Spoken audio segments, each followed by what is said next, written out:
সিরাজগঞ্জের শাহজাদপুরে পারকোলা উত্তরপাড়ায় এক আমেরিকা প্রবাসীর বাড়িতে দুর্ধর্ষ ডাকাতির ঘটনা ঘটেছে। এ সময় ডাকাত দলের সদস্যরা নগদ টাকা, স্বর্ণালংকার ও ইউএস ডলার সহ মোট ৩০ লাখ টাকার সম্পদ লুট করে নিয়ে গেছে। খবর পেয়ে শাহজাদপুর থানা পুলিশ ঘটনাস্থল পরিদর্শন করেছে।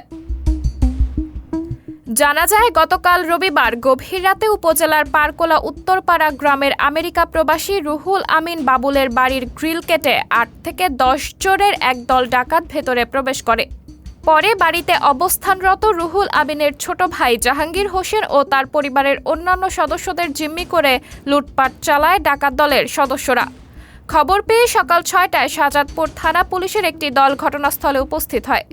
পরে ঘটনাস্থল পরিদর্শন করেন থানার অফিসার ইনচার্জ মোহাম্মদ আসলাম আলী ও শাহজাদপুর সার্কেলের অতিরিক্ত পুলিশ সুপার মোহাম্মদ কামরুজ্জামান।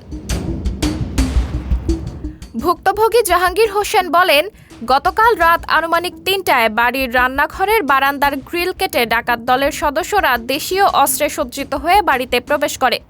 তারা প্রথমে জাহাঙ্গীর ও তার স্ত্রী সালমা খাতুন সহ মোট ৬ জনকে হাত পা বেঁধে আটকে রেখে প্রায় ১.৫ ঘন্টা লুটপাট চালায়। এ সময় নগদ প্রায় ৫ লক্ষ টাকা, ১০ ভরি সোনা ও ১৩,০০০ ইউএস ডলার নিয়ে যায় তারা।